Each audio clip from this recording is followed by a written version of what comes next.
Welcome into episode 12 of Ramie and Drew. I am Ramie Makloff. That's Drew Flaggy. Couple Milwaukee comedians just talking sports and whatever else comes to mind. And today we're starting Super Bowl week. Drew, I know you're not a big football guy, but Super Bowl week, I mean, that's a national holiday. You're a red-blooded American, and you're excited about that, right? Yeah. I'm a red-blooded American, probably with clogged arteries. I love it. There you go. Remember a couple years ago when we did a Super Bowl party at your house and I made chili? That was awesome. That was great. It was great. There was so much good food. And that's the best part. That's the best part about the Super Bowl. And I'm sure we'll get into some food and much, much more with our guest today from the Up and Adams program over there on the DraftKings Network, Milwaukee comedian and mutual friend of Drew and myself. It is Eric Wielo. Eric, how are you this afternoon, sir? I'm great, despite we're on the FanDuel network, Ramie. You named our competitor right out of the gate, so I'm kidding. I can edit that. The bigger problem. All the sports betting that I mean daily fantasy that I talk about on here, I do through Underdog. So fuck everybody, dude. Well, I'm making money $30 at a time. There you go. Well, as a FanDuel employee, I'm not allowed to gamble on sports, so I have an offshore account from Puerto Rico. So that's all I do my business.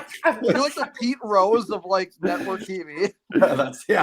Yeah, real inside shit. Yeah, I just don't gamble or play daily fantasy like Drew does on Underdog. So I'm sorry, man. That's I don't have knowledge of that world, and my apologies for getting the two mixed up. It's FanDuel. It's the Up and Adams program on the FanDuel. Stop rubbing it in Drew's face that you actually have a life that you enjoy living. You know.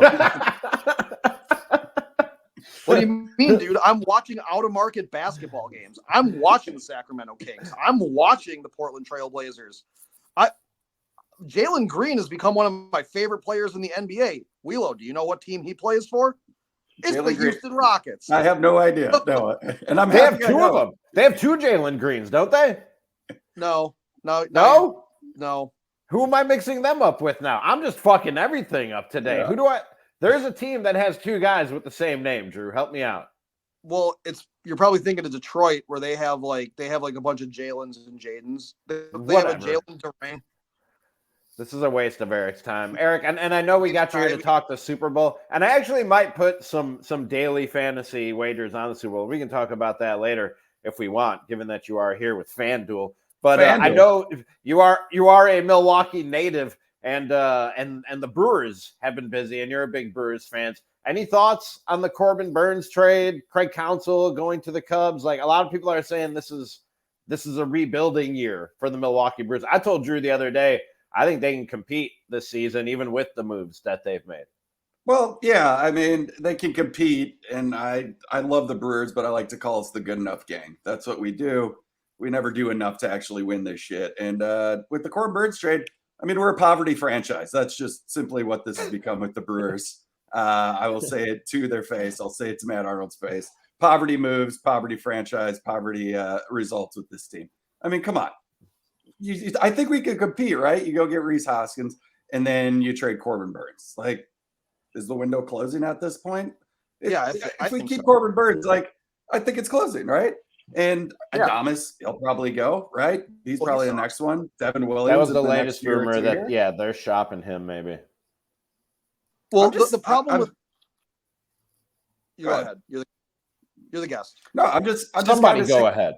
I'm just kind of sick of this shit. Like, are we going to win a World Series as a Brewers fan? Probably not. No. And Milwaukee people that support the Brewers, they're just okay with it. They're fine with being good enough. And that's just kind of the attitude of Brewers fans. They just want to be in it. They want to drink a couple beers in the parking lot, which they'll eventually take away from them as well. But we got to get over the hump. We got to do it. And you got to spend some money. But here's our owner going and investing in fucking soccer teams in the middle of nowhere as opposed to putting money into his team. Well, and the same thing. Well, I told Ramie that I thought that this was like a money laundering thing that he pulled off. It's the closest thing you get to it with this trade, because like last year he nickel and dimed Corbin Burnes over like, whatever, $700,000 or something like that. Or he was that was ridiculous that he went to war with Corbin Burnes over that kind of stuff. I know it's the organization's job to try to save money here and there, But then this year they avoid arbitration. And this reminded me of what Jeffrey Loria did with the Marlins when he wanted that brand new stadium that was an atrocity. They put a fucking nightclub in there. They had Brazilian dancers hanging off chandeliers. They had exotic fish behind the fucking backstop and everything like that. They had that gigantic the home run sculpture. The sculpture out in the outfield. Yeah, that fired water and dolphins in the air or something stupid like that. It looked like a water park for autistic kids. And they put that out there in the middle, and now that's all gone. Like the place looks like how McDonald's looks now without a play place. It's just a sad ballpark. It's like a corporate run ballpark. And Ramie, do you remember all the guys that he signed for that team? That was when they got like Jose Reyes and stuff. They traded every single one of those people the next season after he got the city and the state to foot the bill for his fucking stadium. He raised the price, or he raised the value of his entire franchise by saying, look, I committed all this money out of my pocket to these players, so build me a stadium. They did that. He unloaded all those contracts onto other goddamn teams, and then he was like, I made out like a bandit. And the Marlins fans, the 15 of them that there are, were pissed about it. Yeah, it was a scam. It was a total scam. Are getting really discontent with Mark Ananasio. The cheap ass meme is constantly floating around every time something happens. Last year, when the Brewers started underperforming at a certain point, there were audible boos in that stadium. I think the allure of this whole bites at the apple thing, and I know your take on it, but also like I agree with bites at the apple, but I also think it's a good way to constantly be cheap. And I think the worst thing that happened for the Milwaukee Brewers is the Bucks winning a championship. I agree. They set the bar high and made it known that it can get done in this town. And they're just like, here you go, Brewers. And the same thing, like you're saying, they just got all this money from the city to put the upgrades to the stadium to, and we're footing the bill, and they're not investing it back into the team, and it's dog shit. And even Marlins guy, I mean, he doesn't even want to go to Marlins games in Miami. I mean, he's at our stadium fucking 25% of the year. Yeah. That guy's watching Kansas City Royal games. They want a World Series. Why not? That guy's living the fucking life, though. Marlins man is living the fucking life. Yeah. No, go ahead. What were you going to ask? Yeah, you're fucking Cubs. Like I go on a lot of Cubs podcasts. I go on the San Ranto podcast. And, that's right. Yeah. With Danny Rocket, it's a great time. They hate me. I basically play the heel. Just shit on the Cubs nonstop. I mean, I can't go to a Cubs game. I'll be punched in the face if I sit in the bleachers. That is a known fact. But all they complain about is how cheap your team is, how cheap your owners are. So you're kind of going through the same thing here. Like when you got Council, the thought was, okay, now they're going to invest in the team, make some big splashes. And it hasn't really happened. I mean, what's the deal with you guys? Yeah, but honestly, now I'll take Shohei Ohtani at almost any price. But some of these other contracts that have been handed out this season, I don't necessarily want the Cubs getting tied up with contracts like that. They have a core that started to perform and compete last year, and I say build around that core, but build around it smartly. You know what I mean? I'm gonna be pissed if they don't bring back Cody Bellinger. I love that they hired Craig Counsell, and I thought David Ross was a good manager. And I'm saying this from the angle of seeing a lot of Craig Counsell living where I live and doing what I do for the last however many years. I think he might be the best in-game manager in baseball. And if you can upgrade and get a few extra wins out of your manager, then you fucking do it. So I was thrilled with that move. And yeah, man, I mean, I want to see them improve and get better and spend some money, but I also want to see him do it smartly. And my whole thing with Drew is, and what I told him the other day about the Brewers is, I understand the frustration, especially right in the aftermath of trading a Corbin Burns. Like you never want to see that, man. Not only is he a great pitcher, but like he was a guy that you were kind of like Giannis, maybe not to that degree, but a guy that you go, man, what's not to like about this dude? You know what I mean? About the way that he goes out and handles business and represents the city and everything else. But at the end of the day, and I was just talking about this with Matt, the security guard at the Improv last night, about how many trades do we look back on and go, man, can you believe the Brewers got so-and-so for X, Y? Like, remember the J.J. Hardy trade that ended up turning into like, I don't even know how many players for the Brewers over the course of years. You know what I mean? As he just kept on swapping piece for piece for piece for piece. Like, I think in a few years, it's very possible we look back on this Corbin Burnes trade and go, man, can you believe Corbin Burnes led to I forget the pitcher's name right now. He's escaping my mind. But Joey Diaz and the pitcher and whatever Joey, you might. he's- Who did all Joe their names Rogan's are escaping me friend- right now. But the point is, You cocksucker. I think this trade. I think this trade very well could end up working out great for the Brewers in the long run. And you do have the reality of the economics of baseball at the end of the day, which I know nobody wants to hear about, but that shit's real on some level. That was a But really the practical big- approach from a Cubs fan. I'm not used to that from Cubs fan. You're like, let's spend no money. Let's build around it. Like, let's do this in a really smart way. Like, The bigger problem with all of that, though, is yes, like the JJ Hardy trade netted this and that, and all of this happened, and like, you know, we turned him into this player, and then these guys went off here and became these 4 players. How many World Series has this translated to? This is not like the Brandon Jennings trade for the Bucks. Yeah. This isn't like the Brandon Knight got turned into Eric Bledsoe, got turned into Drew Holiday, got turned into Damian Lillard. Like, there might be a max point. Like, if the Bucks don't win a championship with Drew Holiday or with Damian Lillard, Drew Holiday was the peak of that trade tree, right? You got to get another one now. We're hoping for another one. So it's like this trade tree shit is all nice and being like, oh, well, JJ Hardy became Carlos Gomez. Okay, how many rings did we get out of Carlos Gomez? We didn't get any. Okay, so then we signed him to a little 4-year extension. He fell off with his numbers. He went to the fucking Mets or something like that. And then, you know, we ended up with some other guy that became this and that. And it's like, but we have no rings to show for it. There's no trophy in that case. We're like the Vikings. It's just, there's nothing here. And I mean, like I said, I do think the fans are getting fed up with all this shit, and the veneer is starting to fall apart.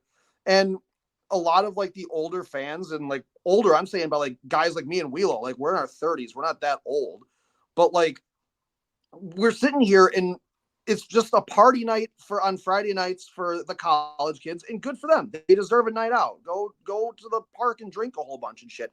But that's what this is. The nets are up because no one's watching the product on the field out there. No one gives a shit. Half the time, people can't name all the players on the fucking roster outside of Christian Yelich. It's like, this is a fan base that likes everything about the Brewers and don't really care if they win. And the fans that have been around, like Gary and me, and now, I mean, even AJ jumping on to this, like, we're getting tired of this. yeah, It's sad. that's what I'm saying. They're fine with being good enough.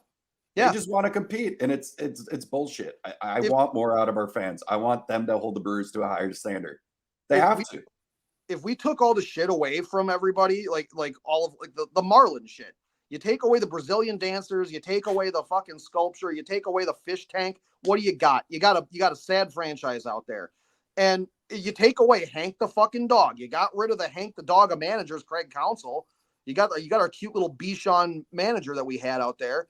And it's like, now you're going to get rid of Willie Walkie. Ooh, claws up. Rah. It was like, okay, you get rid of all the cute shit. Stop doing bobblehead games. Stop doing all that crap. And if you don't get fucking toys when you go to the ballpark, if you got to pay $18 for a helmet nacho and shit, and you got to, $20 for a beer, fine. You know what? What does this become? Now it's like people don't want to be here because you're not getting fucking Hawaiian rally towels. Well, first of all, you're not getting Korea soccer jersey. First of all, Brewers games. I've been around, and I know you guys probably have too. I've been to other ballparks, and Brewers games are pretty reasonably affordable compared to other ballparks around the country. And also, man, call me crazy, but a team that makes the playoffs damn near every year worth the price of admission. Like and I'm not saying don't raise the bar. I'm not saying don't want more. Don't be frustrated by certain things, but to say you're not getting your money's worth when you go to Brewers games, I think as you sound, and I say we're going to get into the Packers in a second. I say this about Packers fans often. Titletown? it sounds a little bit spoiled and a little bit entitled of, wow, we're not the one team that's standing at the end of the year, so our life is misery, even though we have it better than probably 25 other teams more seasons than not. Hey, I've been preaching this though about the same thing with the Bucks. Just enjoy the ride, but at a certain point you can look back at it and go, okay, something needs to change. If we want to tout that we are a championship contending franchise, you got to do something about it. Yep. You don't go out there and just say, we're going to go win a championship and then do nothing to do it. And I know you have to make the playoffs, and it's ultimately around the players. And the most disheartening thing to me around the Brewers was when we got eliminated by the Diamondbacks in October. Christian Yelich said the quiet part out loud when he said, well, we're a small market team. Right there, it was like, so what does it have to do with the fact that none of these guys could hit? Did you just say that this is as good as it's going to get, Brewers fans? Like, I don't think Christian Yelich meant to call every other guy in that roster shit, but that's what you did. That's honestly what you did. Oh, well, we can only afford Rowdy Tellez to bat fucking 195. The last time Rowdy Tellez saw the number 195, it was on a scale, and he was in 6th grade. I say the same thing every time. Every time LeBron is like, "Hey, man, what do you want me to do with this roster?" Like, if I'm one of the other guys on that, I'm like, "Hey, what the fuck? What do you mean? What are you gonna do with this roster? I can play a little bit." No, man, I get your frustration though. I do. Speaking of LeBron saying that shit, did you see the Pat Beverly quote? No, what? Us are constantly blamed for all the bullshit that goes on some of those teams that start losing. He's like, and now look at us on the Clippers, and it's just like, yeah, dude, they're kicking ass. LeBron like blamed like Russ, like I can't win with this guy. He's like, look at the fucking Clippers now, like. That's so funny. Oh, LeBron is. All I'm saying, just Brewers, just be better. I'm sick of going to the wild card round, getting bounced. And when we have good teams, put something around it. Make a trade. Add some. And I don't blame you, man. Like I said, I'm never here to tell anybody how to fan, and especially not to want more. But at the end of the day, I think Brewers fans have it pretty good. Yeah, overall. We do. We have it way better than Cubs fans. That's for damn sure. I mean, that franchise. I hope that changes soon. And most people seem to think that the trajectory of both teams is headed that way. I don't necessarily know that that's the case. I hope it is, and I can see why people say that's the case. But I think I'm always expecting the Brewers to compete on some level and be a problem for the Cubs and everybody else in the division. Even in this year where you lost Counsell and you traded Corbin Burns. I do. Fuck that guy. Fuck Whitefish Bay. Fuck all of it. Enjoy the Keebler health, my friend. Enjoy. I will. I feel like even despite the way that the season ended, Packers fans are feeling a lot better than Brewers fans. And I know that there's some of the same people. You're feeling better about the Packers right now than you are about the Brewers, even though it was kind of a painful ending. Wielo, did you think they were going to get it done before the interception there at the end by Jordan Love? I mean, who did it? We fucking lost that game, man. We had it. And then you go look what the 49ers do, and they beat the Lions. We beat the Lions on Thanksgiving. Like, you just think of what could have been. That's the thing. And once again, it's like this attitude. It's like, well, we didn't think we'd make it this far. We didn't think we'd be competing with the 49ers, but we did. And you lost, and you could have won. And then you look back on it, and you go, how many opportunities do you get to be in that position to potentially make a Super Bowl? And everybody's just the expectation is like, Jordan Love's going to be great. The Packers have this bright future. Well, the clock's ticking now. He's going to sign that big contract, and now you're in that window, right? Yep. So I can be disappointed about it. I am disappointed about it. I'm happy. I don't like people that just say, well, we overachieved. We did more than we thought. It's just this attitude in Wisconsin that they're just happy to be there. Fuck that shit. Like, we should have won that game, and potentially we could have made it to the Super Bowl, and we could be celebrating something way bigger on Sunday. Yeah, I agree with that. Also, I was pleasantly surprised with how far they're able and how they handled themselves down the stretch and in the playoffs, and the way Jordan Love handled saying that it was his mistake that he threw that ball into the center of the field. Honestly, I think that that window is nice and open. It's wide open. It is wide open. But doesn't stay open long. Here. Like this was a very encouraging. I was sitting there saying that I thought that we were going to be kind of a bad team this year and everything. And you know what? They really turned it around in the second half. Guys got healthy and they all played well together. The thing, it's hard to find momentum going into the playoffs and being like the hot team. And the Packers were. I mean, we're in playoff mode the last 3 games of that season, and you were going in. And it really reminded me of that Packers Super Bowl year when we kind of just like snuck in and we had the momentum and we rode it and we won the Super Bowl. And I felt like the Packers had that energy. And it's like, you can't find that. It just, you either have it or you don't, you know, and we had it and it's rare. That's the disappointing part for me. But honestly, I think that you're almost being too much of a doomer. And this is weird coming out of me, especially with like you're being kind of a doomer about it because like the last 4 games of the season right now, the way the NFL sets it up, you're kind of playing divisional games. So you can get in there, you can get hot, smack the shit out of your own division and go run into the playoffs on that. You go beat the Bears in week 17. You're feeling pretty damn good about yourself, especially if you do it at home. You gotta be walking with a couple extra inches, you know, in your pants there. You gotta be like, yeah, this feels nice. Just go smack those loudmouths around. Sorry, Ramie, but like you go. We got enough other Bears fan friends that I'm like, yeah, go smack those guys around a little bit. It's kind of fun. It's nice. Their fans get all pissy and stuff. And, you know, then it's like, you can storm into the playoffs. You go beat the Vikings and the Bears back to back. Hey, we're feeling nice. Like that's good for every team though, that especially if they're hot, if they're not floundering like the Eagles or something.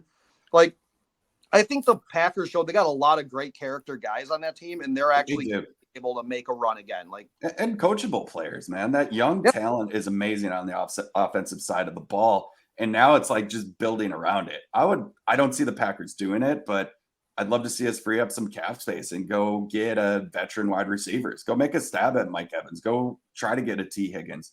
You know, go make a big splash and get a safety and just solidify that defense. It's like all the tools are there in that 2-headed monster at tight end that we have. That's going to be dominant. I mean, we have Gronk on the show all the time, and he's like, if you have 2 good tight ends, it changes everything for your quarterback. It makes everything so much easier. It makes your run game better. And we have that in Kraft and Musgrave, and it's exciting.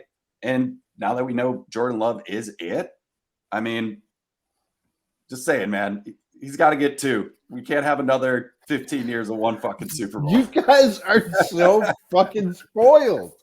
Good. In every sport. In every sport. You guys are so fucking spoiled. No, yes, spoiled. in every sport. What's wrong with that? Hey, comparison's the thief of joy, Ramie. I'm sorry your fucking team suck. It's not my fault. Hey, Ramie, also, when you said, I will say, or no, when Wielo said, you know, it's just good enough for it being, you know, with the Packers and the Brewers, dude, you ain't seeing what's going on the firestorms with the Bucks right now. We got a wave of new fans that hate this team so much because we have not gone 82-0 yet. Yeah, they're spoiled too. They're just picking up cues. They're just picking up cues from Packers and Brewers fans. You're all fucking spoiled. I mean, God bless. God bless you for having that type of success that you can be that spoiled. Yesterday, I'm at the bar watching the fucking game. Like me and Aaron Clark were at the game watching, or we're at the fucking bar watching the game last night. The second the Bucks went down by double digits, my phone dings. I knew exactly who it was. Oh, this team's shit. Oh, this team's terrible. Oh, fuck. Oh, we're gonna. Oh, Damian Lillard's leaving next year. That's honestly what I was. Damian Lillard, who's under contract for 4 fucking years, is gonna ask out. The second June rolls around, and then we're screwed. Oh, and we're not running the offense through Dame. And Dame's not doing this. And Dame's not doing that. I actually wanted you to look these things up because I looked them up because I wanted you to see this. Because this person also, and this isn't the only person I know, takes everything ESPN says to heart. The ESPN, who's been trying to trade Giannis off of our roster for the past 6 years. Okay. And Kendrick Perkins, you know, I called him out of breath and I called him discount Rick Ross a couple times. The whole shit with that, this guy told me that Kendrick Perkins says that Giannis needs to take a back seat. I looked up Giannis's advanced stats and Dame's advanced stats. Damian Lillard is 26th in the league in several categories. Giannis is 4th. Wow. Take a back seat, Giannis. Yeah. Go take a back seat. It's the fact that it's like Giannis not only is the best player on our roster by far with his numbers, he's like the second best player in the goddamn NBA besides Jokic. How did you steer this into a Bucks rant? Eric Wielo did not come here for NBA advanced. I'm here for it, man. I'm here for it. I've been to Bucks games with Eric Wielo. Here's your argument. If they say Dame's leaving, say he's not going anywhere. He has 3 kids and he's going through a divorce. He's saying put and collecting his check. Yeah, there is that. Hey, you can't keep moving. No, You can't keep moving when you have 3 kids and you're going through a divorce. This is like about the complacency of like, oh, it's just good enough and we're Midwestern. No, it's not even about that. Like Bucks fans have gone full tilt psycho. Yeah. But it's the bandwagon fans. It's not like all of us, Ramie. It's not like you and me who are just like, hey, man, we're just enjoying the ride. This is fun. No, but that's how you guys are about the Packers and the Brewers. They're just learning from. You're right. There are a lot of new Bucks fans and a lot of young Bucks fans who are like learning how to fan still. But they're just taking cues from Packers and Brewers fans who are like, why don't we win everything every fucking year? Why do we lose games? That is not what we're saying. Win everything all the time. Like, dude, and it's called fucking Title Town, buddy. It's Title Town. Anything other than a championship is a disappointment. I don't understand what people don't get about that. Packers are at a different level and the standard's a little higher. All I'm saying about the goddamn Brewers is like, don't get bounced in the wild card. Add some fucking pieces. Put some money into the team. And compete a little harder. I don't think that's entitled. I am entitled with the Packers. I will 100% agree with you there. But, oh, man. So these new Bucks fans, I don't live there anymore. But I think this is a hilarious season. I mean, Adrian Griffin getting fired and now Doc Rivers is going to the All-Star game. I love it. I'm so here for it. He's like, I'm going to give Adrian the ring. I'm going to give him the check. He's like, maybe I could talk to Adam Silver and I could still go on vacation. It's like, Doc, we've seen your playoff runs. You'll be on vacation soon enough. Okay. Stop it. Stop it. Stop that. You stop that right now. Don't bring that people in here. No, he will not. Yeah, I do think that's funny that Doc was like, I don't belong. I don't belong in this All-Star game. Send Adrian Griffin if you can. Does he want to do it, or is he already on an island somewhere? Dude, it would be so funny. Like Adrian Griffin walks in there and Giannis just has to he's just looking at the ground, kicking the floor, just being like, hey boss. Did we know this was happening with Adrian Griffin before the season started when they fired Terry Stotts? It's like, we knew this wasn't going to work. They didn't fire him. He walked away. He was like, I guess he couldn't even handle that fucking guy. He was like, I'm not doing this shit. I see what's happening here. Is there the narrative, which Wisconsin people, it's like that saying in Canada, like crabs in a bucket. Once one's about to get out, another one will climb on his back and pull him back down. It's like, are people starting to give Giannis the LeBron treatment of like, oh, this is your coach. You're entitled. You're picking the players. Yes. You kick Drew out of town. It's like, is he at that point? Is he getting a little diva to him? And are we okay with it? He doesn't have a diva to him. I don't believe him. I believe the organization is doing everything they can to keep him here and keep him happy. I think because of the Aaron Rodgers drama, and this is a Packers first state, I think a lot of people are starting to read into what all happened as it being Giannis dictating all of this.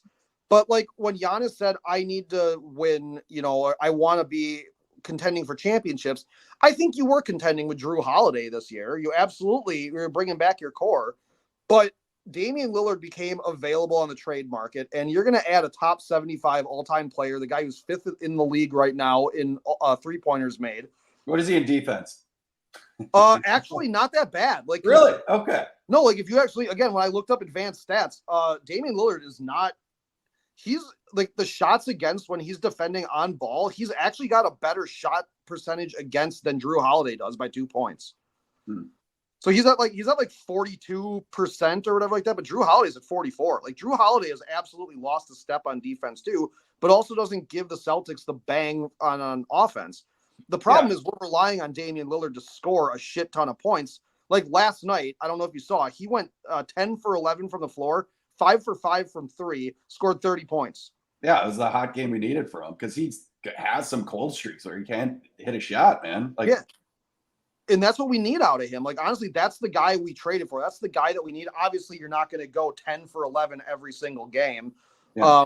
But, like, Yeah, like if he's taking around 20 or 20 to 25 shots, like I fully expect him to be around 26 to 32 points per game.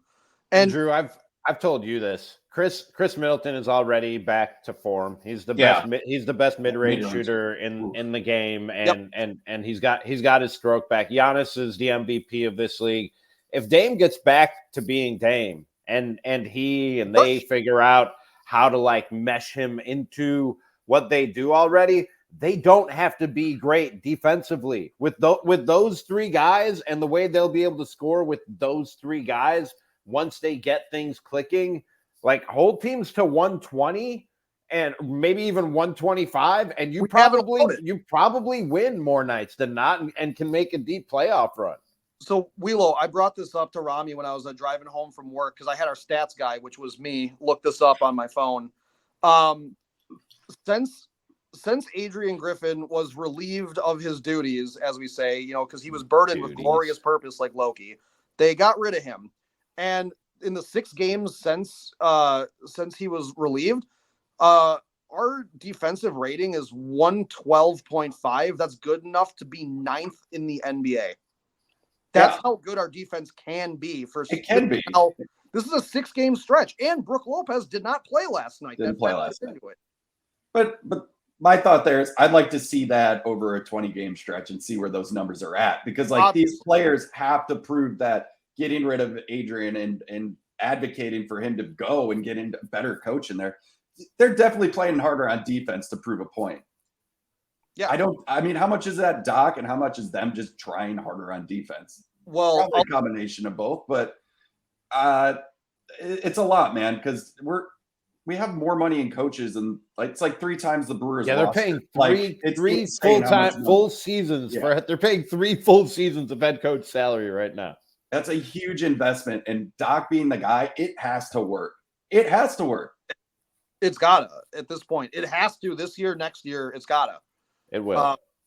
It will. It will. It will. Come on. It will. It will. Been shaken at all. Actually, a big thing, because I know Ramie. I know we said we weren't going to do too much Buck stuff with Wielo here, but he's for it. We're here. We're doing it. We're here for it. Defensively, last night, things that I saw, and I don't know if you saw the clip of this, Ramie. To slow down Luka Doncic, what ended up happening is there were a couple plays that they had Giannis meet him outside the perimeter at the point of attack, and they didn't let him get set up into an offense, and it bothered him. And then the second they slowed Luka down, Giannis dropped back into the drop because Giannis played the 5 for the entire second half of the game. He was our center. Oh, really? I was at work. I did not see the game, full disclosure. Yeah. So Drew's telling me, along with Eric Wielo, what happened. Yeah, I didn't watch the game either, but and I have League Pass. Just chose not to. Dude, come on. That was one that I had circled. Luka against Giannis. That's a circle that one game because I want to see that. But there was the thing where it's like they had Giannis meet him at the point of attack, and this wasn't the whole game, but they were throwing different looks at Luka. Like they were throwing Beasley at him. They were throwing Middleton on him a lot of the time because of the same size almost. But what they did is they had Giannis meet him at the point of attack, slow him down with his arms out so he couldn't get around him. And then basically what would happen was they would have Middleton tag Giannis out after Luka stopped going downhill. Then Middleton got on him, and Giannis went back to guarding the paint. Like, it was a really creative way that, like, Doc Rivers made it. In 3 days. 3 days. Doc fixed everything. Doc. He had 3 days of practice to fix every fucking thing, dude. Done. I saw something. Yeah, let's get a Philly fan on here, and you'll really hear how much they love Doc Rivers. Well, does their phone have enough battery? Or do they throw all those batteries at Santa too? I was wondering where you're going with that. All right. Yeah, I wasn't sure where that road was going. I wasn't sure where that. Yeah, it's just a classic Philadelphia shithead beating up a goddamn Santa Claus in front of kids. That's the way it goes. It made sense in the end. Sometimes you gotta fuck up Santa. All right, let's get in. Speaking of shitty crowds, Ramie, who did you perform with at the Improv last week? I'm kidding. Oh no, I just work there now, Wielo. I mean, I do perform there sometimes, but I was just working. Awesome. I just hang out and they pay me to watch comedy. It's pretty. I love it. It's not a bad gig. But let's get into some Super Bowl talk with Eric Wielo. Super Bowl talk. Here up we in are. Adams show over there on FanDuel. Are you going? Yeah. Are you going to Vegas for this thing? Yeah, I got my bag packed. We're doing a show live in LA, and then I fly out tomorrow afternoon. We'll be in Vegas. We'll be on Radio Row. We got a huge stage there. We'll be doing 4 shows: Tuesday, Wednesday, Thursday, Friday, and 2 hours apiece. So we'll do one live. We're also on HBO Max now, so you can also check us out. Oh, that's right. Yeah, I saw that the other day when I opened the app. That's awesome, dude. That's a big platform. You guys should get a big bump from that. Yeah, we got some awesome guests. We got T. Higgins and Jamar Chase coming on together. We got Max Crosby, Trevor Lawrence coming on the show. Burt Kreischer with Derek Brooks coming on the show. Hell yeah. Jason Whitworth. We're stacked, man. It's going to be a hell of a weekend. And we might get Jordan Love. We definitely have Aaron Jones coming on the show. Ooh. We're trying to win the Super Bowl and just pull our dicks out and drop it on the table. Our dicks and clits. That's how it is. Nice. You look confused there for a second, Drew. What did he say that had you confused? Higgins. I'm like, wait, that's your first guest, and you're trying to get him to sign with the Packers? Yeah. I was like, is that going to be something you're going to ask T. Higgins? Are you going to be like, hey man, winter's at Wisconsin, which is just a place fucking lie. It's spring here right now. There's rumors. I heard Bears could potentially be in the mix for T. Higgins. I don't want to see that happen. I just would love to get a veteran wide receivers. I think T. Higgins would be great. Well, big body that can go get open and make plays. Why would they get a receiver if they don't have a quarterback? Yeah, Ramie, why would they do that? Shut up. All right. Shut up. That's not what we're here for. Or you own a car. You're like, speaking of teams I said this the other day on Twitter. It got no numbers, by the way, and I think me personally and the Ramie and Drew show are being shadow banned across social media, but we can get into that at another time. No. But I said the other day on Twitter, there's like this huge fight among Bears fans about what they're going to do at quarterback, and I'm not getting involved because I know two things to be true. I'm going to root for whoever the quarterback is, and the Bears are going to fuck it up somehow. Yeah. Like that. I just know those things to be true. Like those two things are both inevitable. It was insane to me that like Luke Getsy got all that shit as your own coordinator, and then he's terrible. He deserved all the shit. He just signed with the Raiders, so obviously he can't be that bad if he got a job that quickly after having that type of year with the Bears. Have you seen the Raiders hires of the past 5 years? Yeah, I mean Cliff Kingsbury, he knew better. That's true. Yeah, he got the fuck out of there. He was like, but the Super Bowl in Vegas, Wielo, just sounds like a total shit show. I don't even know if you guys know this or not because it literally happened. We're recording on Sunday. This is going to air on Monday. But like literally within the hour of us recording, Patrick Mahomes Sr. was arrested on suspicion of DWI. Dude, it's not even actually Super Bowl week starts tomorrow, and we already have our first high profile DWI arrest. I gotta imagine it's not going to be the last. No, he's a guy that will not be attending the Super Bowl. This was his 3rd DUI. Really? Yeah, he got the Milwaukee Turkey. He did.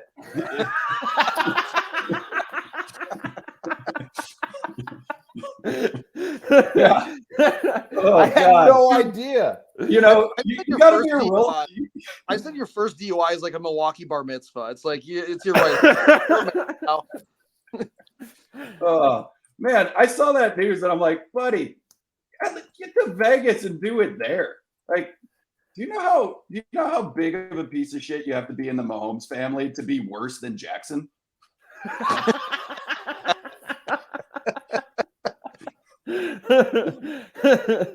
I love Patrick Mahomes Sr. I hope he gets help. I hope he gets help if this is a problem. But I don't know if his interviews are fucking priceless, dude. Like when he got interviewed after they beat the Bengals and he said he was smoking on that Joe Burrow pack. Yeah. Like he's the fucking best interview of anybody in the Mahomes family, including Patrick Mahomes Jr. He's that dude. He looks like a guy that goes to the YMCA and plays pickup in blue jeans. Like he's a bad motherfucker. He 100% does. Yeah. He 100% does. This game though on Sunday, 49ers and Chiefs. I don't think you wouldn't have been going out on a limb to pick 49ers and Chiefs in the Super Bowl when the season started. but I don't think either team really got there the way a lot of people thought either one would get. Like the Chiefs defense is really good. And I know like shitting on Brock Purdy has become like a trendy thing to do, but he was an MVP candidate, and that offense was clicking on all cylinders and performing at a really high level for the first 8, 9, 10 weeks of the season. And then they just had like little injuries here and there that were keeping guys out for a game or two, and his numbers fell off a little bit. But I thought that the way the Chiefs got there with defense and how well the 49ers offense performed with Mr. Irrelevant at quarterback, both kind of a surprise in terms of how these teams got to this Super Bowl. Yeah, 100%. Like the Chiefs did what they always do. They kind of just fool you during the regular season, get in, and just flat out win. And now they're doing it with defense.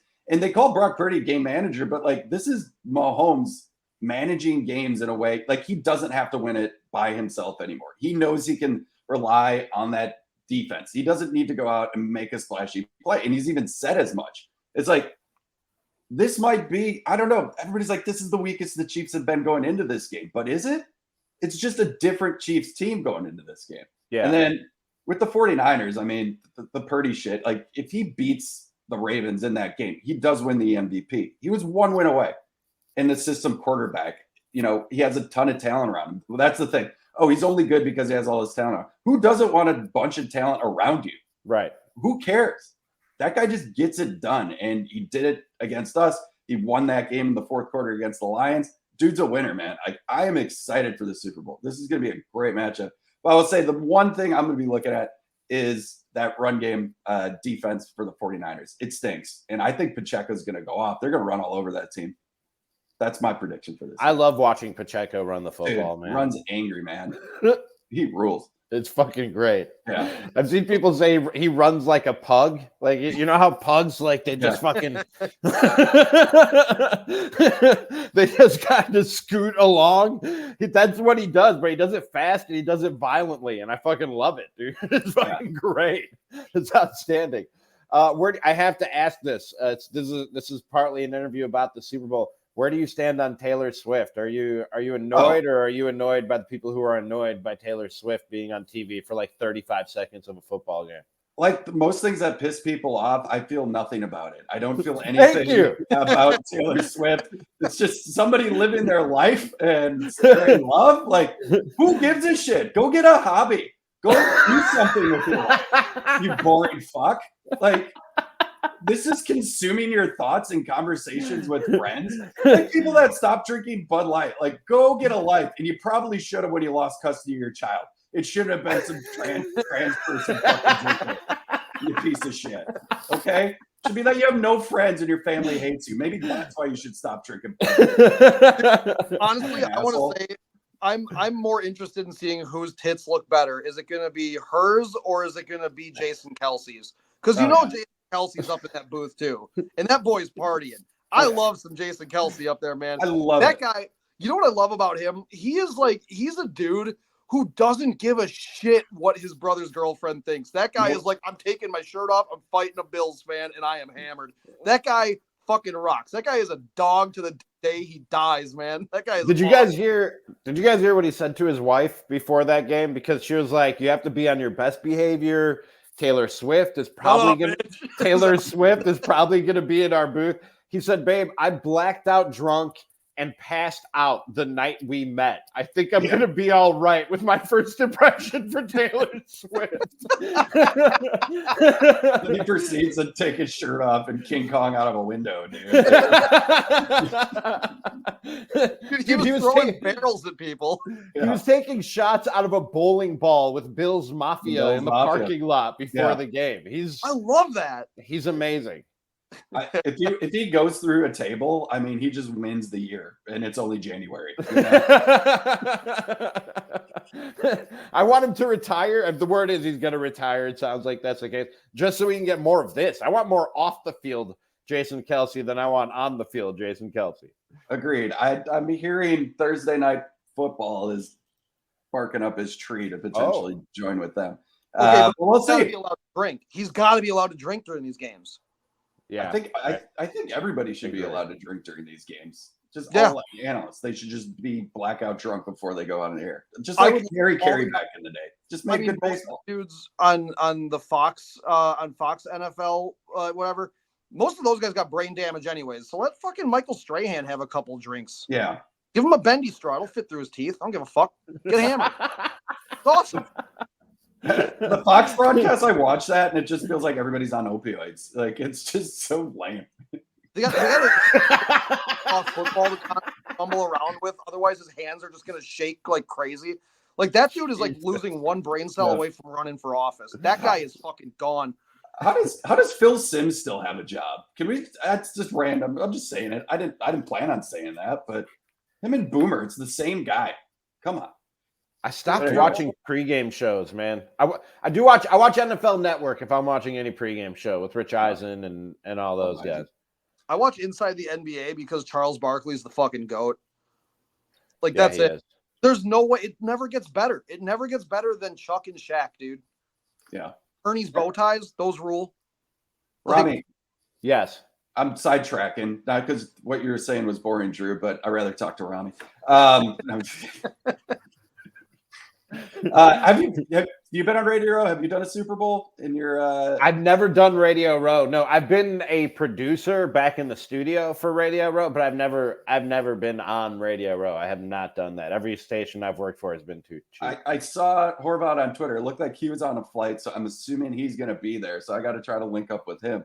But dude, Vegas it's insane. They told the players they can't gamble, like any NFL player. How many players do you think are getting suspended after this trip? This is going to be a mess. Somebody is not playing in this Super Bowl because of something that they did earlier in the week. I was just about to bring up bets. I don't know. Where can I bet on that? That was somebody on one of these two rosters is going to be ineligible or inactive on Sunday because of something that they do in Vegas during the week. It's going to be Kadarius Toney with the Chiefs because he always fucks it up. Like, you know that for a fact. I don't think they even brought him to Vegas. Yeah, They're like, dude, you have I don't know, sprained wrist. You stay in Kansas City. We don't need you. We don't need you for this one. We don't need that energy. Is there any and Drew, I don't know, you're mostly a basketball daily fantasy player in air quotes, but do you go outside your comfort zone when it comes to the Super Bowl and your daily fantasy bets? Yeah, I will. I'll look and see what the lines are and stuff. See what I'm feeling on that. Just, you know, I'm not going to go anything exotic. Like I'll go like Purdy and like Mahomes. Like I'll look at like what they're supposed to do. Probably I'll look at like Travis Kelce. I'll probably look at honestly defenses and see if there's any interceptions for an entire defense. You know, if they're like, you know, forced turnovers or something, like 2.5 turnovers. Yeah. I'll look at stuff like that, but I'm not going to go crazy and be like, try to look at like fucking linemen and be like, oh, well, who's going to have more tackles? Like, I'm not doing that shit. Like, that's just. What's the line on Usher playing My Way during the halftime show? Because I really want that to happen. I was just going to say, those. I want to take the line of Taylor Swift grabbing the microphone from whoever's there and being like, I'm going to let you finish. Like, I want her to go full tilt Kanye villain at this point. She knows what people about her. If she becomes a part of that halftime show, she's going to piss off 70% of America. And I'm so here for it. And I love it. And you know what? The best thing is, too, I don't even need to see her tits. Okay. It's not like Janet Jackson. We're not going to have Wow, Drew. Real stand-up guy. Yeah, really. I don't even listen. Taylor Swift, I don't got to see your tits, okay? Do you identify me, Drew, as a feminist, you're never going to. Or is that just... I said I don't have to. If they're presented, I'm all right. Like, you know. I want to say good for Travis Kelce. I'm rooting for him, honestly. I think the line is at -2. 49ers are favored to win this one. I mean, that's as even as you can get for a Super Bowl, man. Like that just tells you that Vegas doesn't really know, man. They don't know. If we're doing picks in the way too early edition of the week before the Super Bowl, I'm taking the Chiefs to win it. Like, I think them absolutely. I can see a game where the 49ers do the exact opposite of what they've done in these last two games and just start extremely slow in the first half and try to chip away and come back. I think they start hot, but I'm still going Chiefs because you just don't bet against Patrick Mahomes. They've been here enough times. Like, that's it. Is this a dynasty? They've won 2. Is this a dynasty already, or do they need to get the 3rd? No, I think it's a dynasty already because they've been dominant enough in their own. They're dominant enough. They've been in the playoffs and made deep runs damn near every year. This is their 4th Super Bowl in 5 years, and this could be their 3rd. I think they have to win the 3rd to be a dynasty. I think they have to. I was gonna say, I think 3 for me is the threshold for dynasty. You know what I mean? Yeah. I think you got to win, lose. You got to win more Super Bowls than you lose. Yeah, I think that's fair. Yeah, because tie it up, right? This would tie it up. If they lose this one, they're 2-2, right? Yes. Yeah, Patrick Mahomes in the Patrick Mahomes era, they'd be 2-2 in Super Bowl. So you're both going Chiefs, huh? I'm going Chiefs, man. I believe Andy Reid does it. Is this Andy Reid's last year if he wins the Super Bowl? Does he come back and run it back? There's so many scenarios. Like if they lose, does Travis retire? There's rumors that Travis Kelce might not come back after this year. If they win, I could see a better opportunity for him to come back and run it back. I mean, but you just don't bet against playoff Mahomes. You don't bet against the fucking Chiefs. And that defense is amazing. Look what they did to the Ravens, man. Made them look like a shell of themselves. Yeah.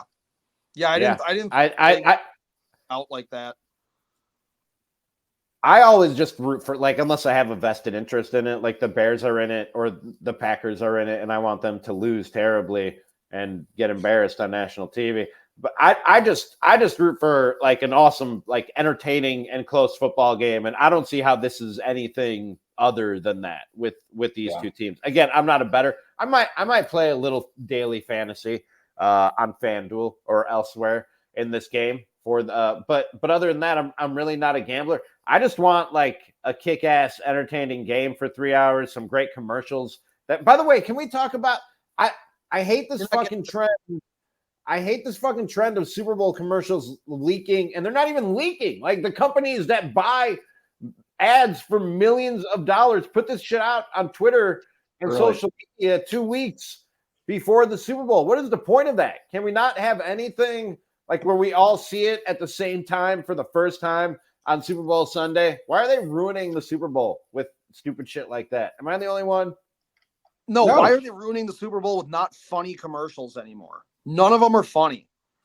It's all like Budweiser comes from the heart of America. Here's Clydesdales. That horse remembered that farmer.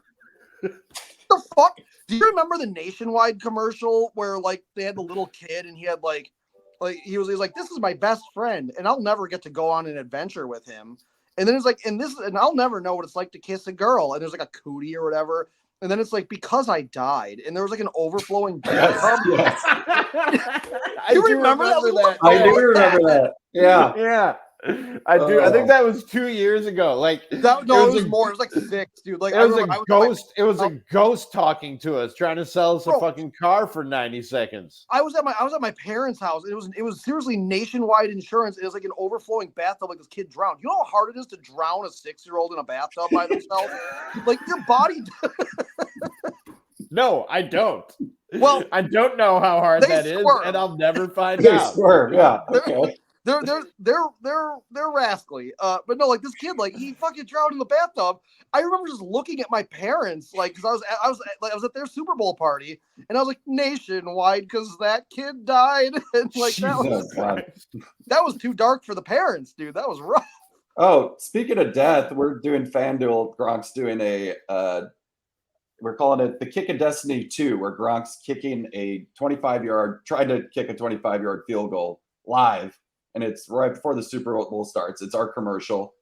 John Cena's team no, he's team yes. If he makes it, they're giving out like $10 million of free gameplay to people that either pick on the games. And his commercials, his coach on it was Carl Weathers, and Carl Weathers died yesterday. So speaking of death, yeah. But he will be in the commercial? Is he still going to be in the commercial?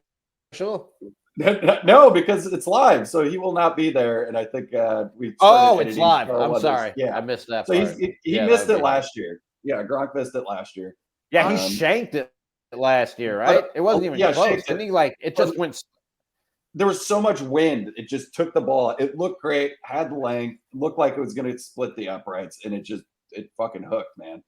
But I will tell you this. He has his Gronk Beach pool party at the MGM the day before. So he's going to be getting tanked, partying all day, then going to try attempt a field goal. So I don't know what that does with your bet, but just a little insider information there.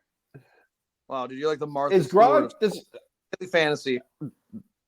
That leads me into the last thing I want to ask you before we wrap this up, Wielo. Yeah. Is Gronk, and you don't have to spill any beans or, burn any bridges here. Like, is he like Gronk all the time? You know what I mean? Like, it's a Gronk that we see. Is he Gronk all the time? Because I know you have him on the show all the time. He is Gronk all the time. And he's a great dude, man. He's a middle brother, but he kind of he bullies. He just loves to bully. He knows his size. He loves to playfully bully you, but it's in like such a fun way. I remember he was signing footballs for the start of the season with like all the FanDuel employees, and he was like signing them. And if you won the raffle, he'd throw them to you. So my boss won one, and he was standing in front of me, and Gronk just whips this fucking ball at him. It goes right through his hands. I'm holding a coffee. Just explodes my coffee. It just goes everywhere. To this day, Gronk calls me Coffee Boy. So, dude, that's. I mean, why would Gronk not just be that guy all the time? He's living his best life. That dude won a bunch of Super Bowls. He's awesome, dude, and he works his ass off, man. He is everywhere, dude. He's a great dude, a hard worker, just entertaining, and he's getting a lot better at being an analyst of football. Like, he's still a little stiff on Fox, but he's figuring it out, and I'm happy to see it because he's just a good dude. That's why I said let those guys drink on Fox. It can't be anything more insane than what Jimmy Johnson has to say. Well, he almost had like an asthma attack when they told him he was making it into the Hall of Fame. Did you see that? Yeah. He started squealing. God, these guys are so fucking old, man. Gary's like, get him his inhaler. You need your inhaler, Jimmy. God, the amount of fucking pills they had to dig through to stop him from dying. It's like, what? He died live on air. One of them is going to die live on air. Yeah. Yeah, probably. Also, I mean, why not drink? Who knows what those guys are on? Their doctors are throwing pills down those guys' throats. Well, let them have a beer. They can't make them any more under the influence than they already are. Yeah, those fuckers are wild. Well, I got to ask you. I know we're wrap this up, but how has the comedy scene been in Milwaukee? What's new? What's the vibe? I know, Drew, you're usually extremely pissed about everything about it, or you're feeling the vibes. How's it going? So we're in. What did we say about the Brewers? We're in a rebuilding year, I think. We're in year 3 of a 1-year rebuild. We got a lot of comics, a lot of them that are going up there. Gay has become a punchline again. The word out there a lot. Well, Shane Gillis is hosting SNL, so hey, full circle. It is back. Yeah, it's back. Story, dude. News to me, but okay. He rose from the ashes, dude. He's also getting sponsored by Bud Light. They did a 180. Yes, they did. The opposite of Dylan Mulvaney is Shane Gillis, absolutely. So we're in a rebuilding phase, but you got an OG back. Ramie's back in the mix. I was happy to see that. And you know how I operate, Wielo. I just put my blinders on. I'm just gonna go up to the plate and take swings when I get my chance. I don't worry about what's 3,000. I don't worry about what's in the lineup around me. Last 5 minutes.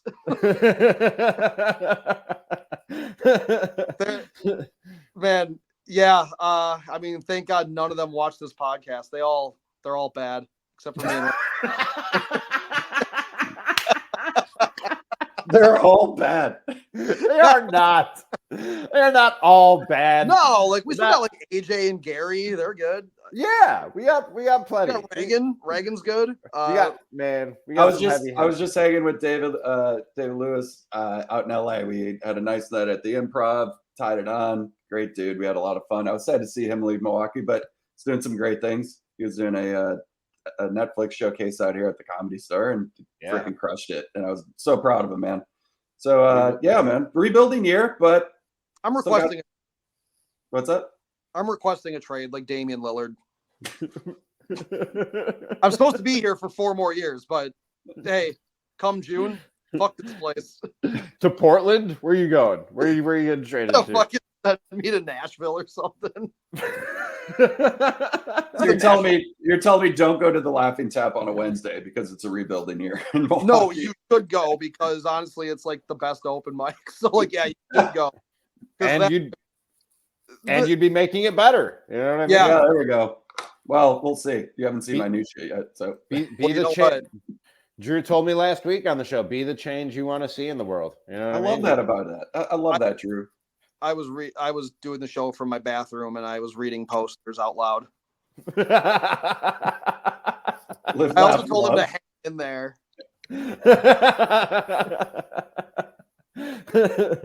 No, dude, me and Ramie, what we've been actually doing, I've been pulling out my phone and I've been going on illegal streaming services and just watching the Bucks game during the open mic. And then I hear like a new guy go up there and he's like, "Oh, so gay, right?" And I'm like, "Oh, yeah, look at that fucking Giannis." Drew, are you upset you're no longer the controversial comic in Milwaukee? Yeah, dude, I've become kind of milquetoast. Like I got nothing to say, dude. You're old news. You're watered down, dude. I'm old hat, dude. I'm done. That's it. I think the new comics came on the scene and saw Drew, and they were like, "We got to outshock that guy to be the shock comic." On the scene. This is talking about jamming bananas in her pussy. Holy shit! Like I thought all these young kids were supposed to be like polyamorous and sweet, and they them, no, and, you know, and emotionally connected with their souls. And now you're just telling me they're more bigoted and racist than anybody that's come through Milwaukee. Pretty much, yeah, dude. Like, I don't know. Like, they said the new generation is more right wing than they're burning pride flags on stage right now. It's what? It's fucking crazy. I'm like, whoa, that has not happened. Eric, never happened. No, that was a lie. See, that was a joke. That's how you write a joke.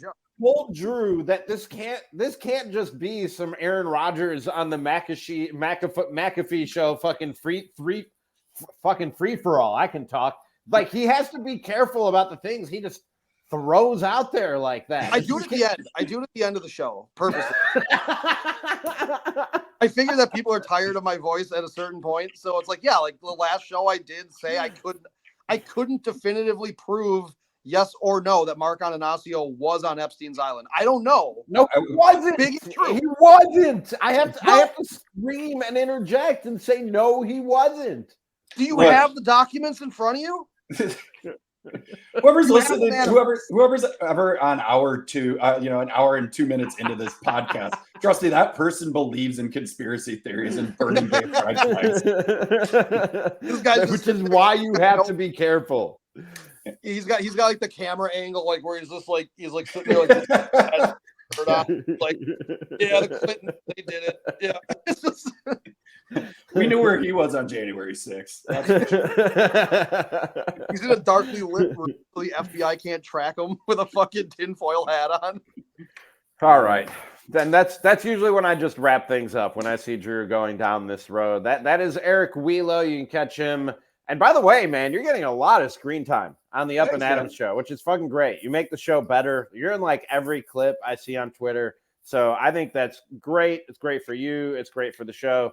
And I'm enjoying what y'all are doing over there. Yeah, man. It was thank you so much. Like the show's really grown. Like I said, we got streaming on HBO Max. Like our subscribers, we started YouTube and we're already over 50K subscribers. And that's the cool part of just chatting along with people as we're doing the show live. Hey, I'm going to put out a clip of this, and maybe you could get the team over there at Up and Adams to, like, I don't know, share it, like retweet it. Yeah, whatever. We just can't do that last 5 minutes of Drew going completely. No, we can have the After Dark episode. Yeah. I'll find a safe clip. That the Up and Adams team could retweet and repost for us if that's at all possible. If there's anything to fake it till you make it. Like I just joined this show as a segment producer in the summer to do celebrity guests, and then they're like, "Hey, do you want to stick around for the season?" And I'm like, "Hey, there's a writer's strike going on, and I'll figure out how to talk football." And they started putting me on camera just as some comedy relief, and here we are, man. So that's awesome, man. Say yes to everything. Give it a shot, man. That's Up and Adams, the FanDuel network on Roku and everywhere else. And like you said, it's on the Max app now, the HBO Max app. So go and check it out there as well. That's Eric Wielo. Follow him on Twitter at Eric Wielo. Dude, we appreciate the time. Have fun in Vegas this week, but don't do anything stupid. All right. Oh, I'm going to the Shaq party, and it's Lil Wayne and Diplo. So going to do a shitload of Adderall and have some fun. All right. Okay. All right. Let's go ahead and do something stupid. There's Eric Wielo from Up and Adams. Thank you, Eric. We will talk again soon. Did you get everything off your chest before we started the show? I was like, we can save the Buck stuff for after we talk with Eric. You get everything off your chest because we're an hour and 8 minutes in, and I'm making white bolognese tonight, and I would rather do that than talk with you anymore, quite frankly. Yeah, no, I just wanted to say that we're still going through a writer's strike here in Milwaukee at the comedy scene. Not a lot of jokes. All right. You should have a comedy scene enough. This has been episode 12 of Ramie and Drew on Spotify, YouTube, and now on Apple Podcasts. Please subscribe, follow, like, rate, review, do all the things to help us grow this thing so we can keep on doing more and better content for you. We'll talk to you next time. I'm Ramie. That's Drew.